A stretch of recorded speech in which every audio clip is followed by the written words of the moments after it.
Bonjour à tous, on se retrouve pour la suite des vidéos qui expliquent comment faire un environnement sécurisé sur Proxmox.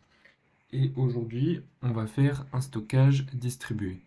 Donc comment on fait? Premièrement, donc on va éteindre nos deux VM qui sont juste ici et on va leur créer chacune un espace supplémentaire de stockage qui sera utilisé pour faire le stockage distribué.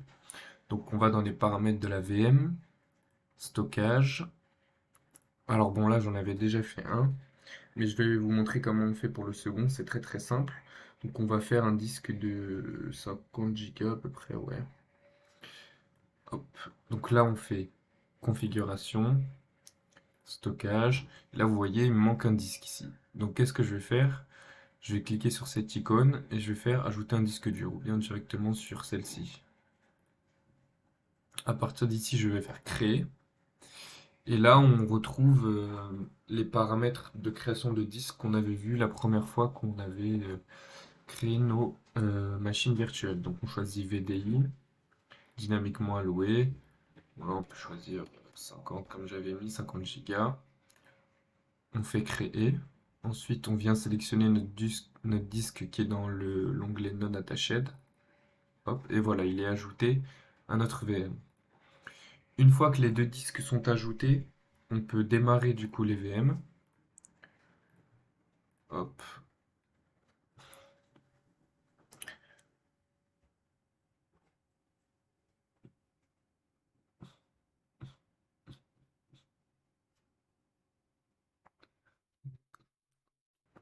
Une fois que vos deux machines virtuelles ont démarré, vous rendez sur l'interface de configuration d'une des deux. Maintenant, on a un cluster, on n'a plus besoin d'aller sur les deux adresses. Un seul onglet suffit et à partir de là, on peut sélectionner ce qu'on veut. Donc oui, vous avez un petit aperçu, mais en gros, ce qu'on va faire, c'est qu'on va aller sur PVE1 et on va cliquer sur CEPH.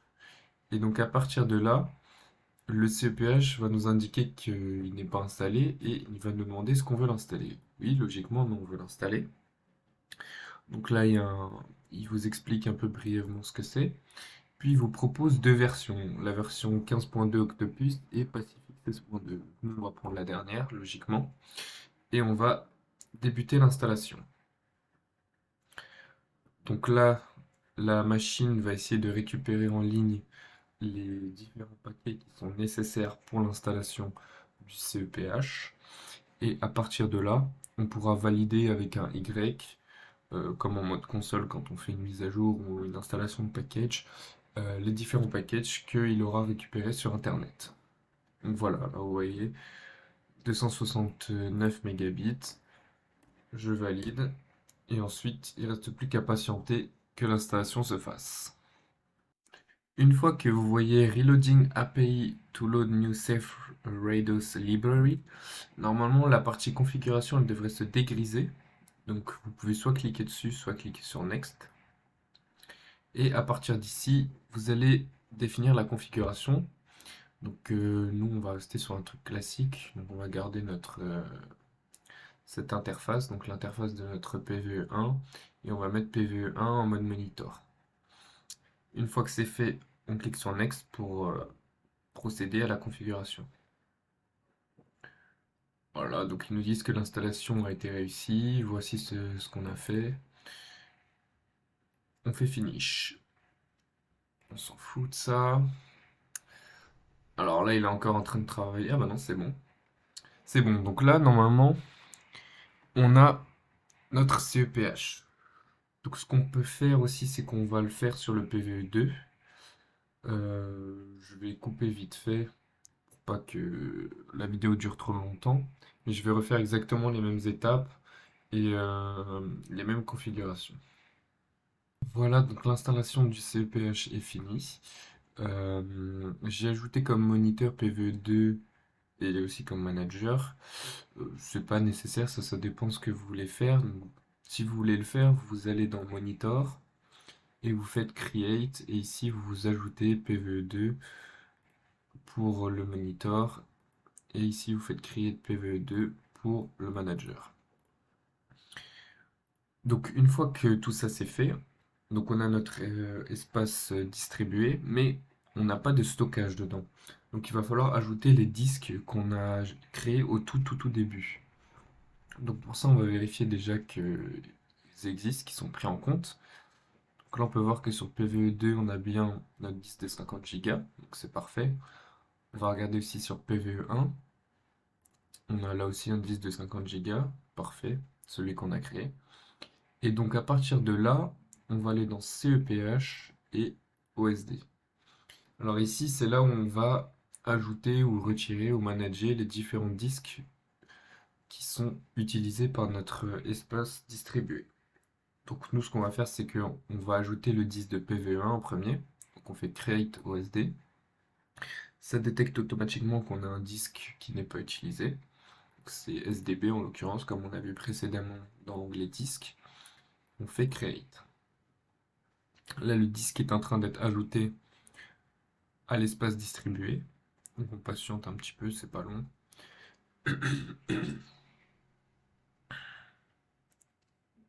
Voilà. Donc ensuite, on clique sur Reload et on a notre disque qui a été ajouté. On va reload une deuxième fois, voilà, comme ça on voit qu'il y a bien la taille totale. Donc on va faire la même chose avec PVE2. Create OSD, ça détecte le disque automatiquement. Create. On patiente quelques secondes. On peut afficher les détails si vous voulez.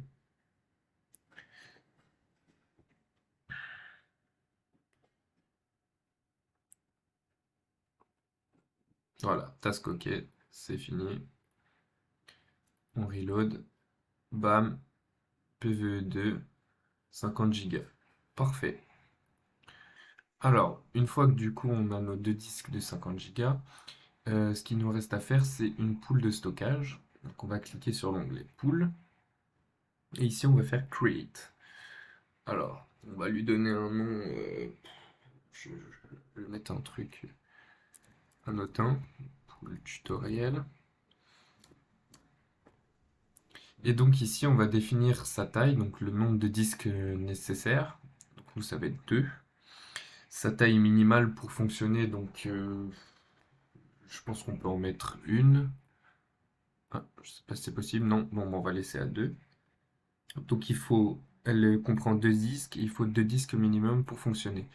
Alors après, quand vous avez plusieurs disques dans des grosses infras, vous pouvez mettre beaucoup plus, comme vous voyez. Mais nous, on va rester sur du 2.2, comme ça reste un tutoriel simple. Ensuite, on fait Create. Donc ça crée notre pool.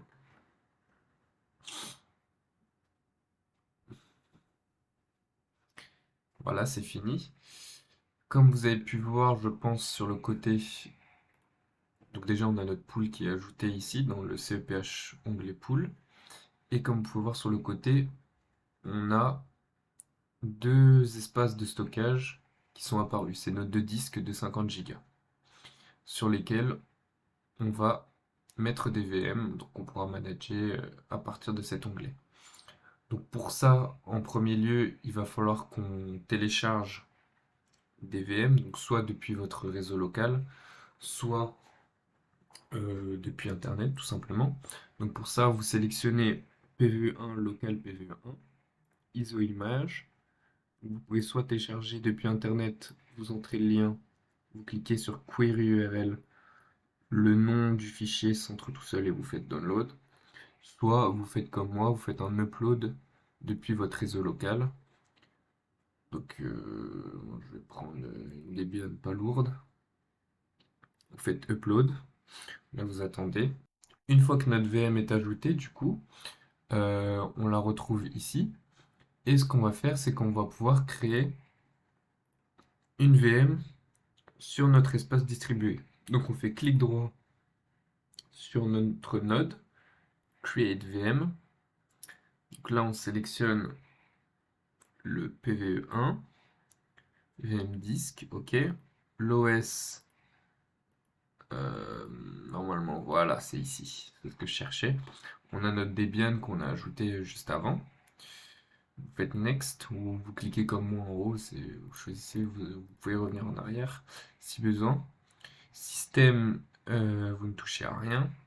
Et c'est dans disque du coup que là, bon, ça s'est sélectionné tout seul, mais si c'est pas le cas, vous devez sélectionner votre espace distribué. Donc là, tout est bon. Faites Next. D'ailleurs, vous pouvez gérer l'espace alloué à votre VM. Donc là, je vais mettre 20 Go. C'est pas mal, je pense que c'est largement suffisant. CPU, on s'en fiche pour l'instant. Mémoire, on va baisser un peu. Network, tout est bon, on change rien. On a un petit récapitulatif. Vous faites Finish.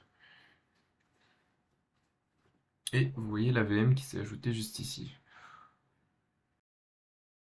Alors, lorsque vous essayez d'exécuter votre VM, il est possible que vous ayez une erreur. Donc là, moi j'ai eu l'erreur, error KVM virtualisation configured but not available.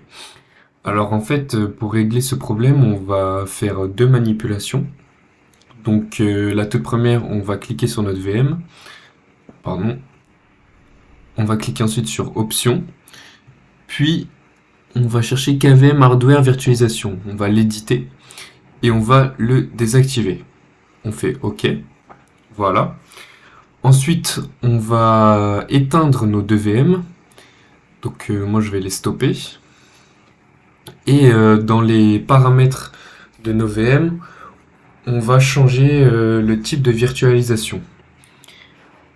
Donc on se rend dans VirtualBox une fois que nos VM sont arrêtées, configuration,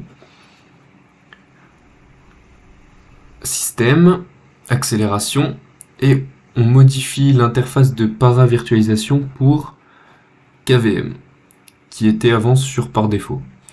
Donc moi je vais faire ça pour mes deux VM du coup, comme ça ce sera fait.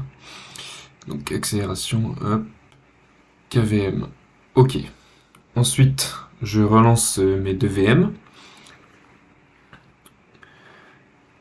Et normalement, là, si j'essaye d'exécuter ma VM, tout devrait bien se passer cette fois-ci. Tac.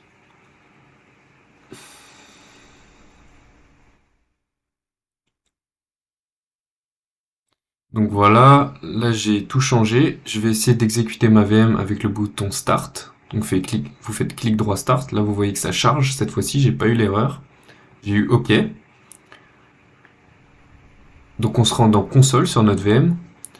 Et vous voyez que ça y est. Ah, ça y est. Voilà. Là, notre ISO a bien été chargé. Donc après, par la suite, ce sera une simple installation classique d'une ISO. Donc je vais pas trop m'attarder dessus et on se retrouve après. Donc voilà, j'ai fini d'installer ma Debian. Donc là, c'est l'écran de connexion classique pour une image Debian. Donc voilà, on a bien installé notre VM sur le pool de tutoriel, comme vous pouviez voir. Et donc ensuite, il vous reste plus qu'à vous connecter et à faire ce que vous avez à faire. Voilà, donc merci d'avoir suivi ce tutoriel. On se retrouve très vite dans une prochaine vidéo. Salut!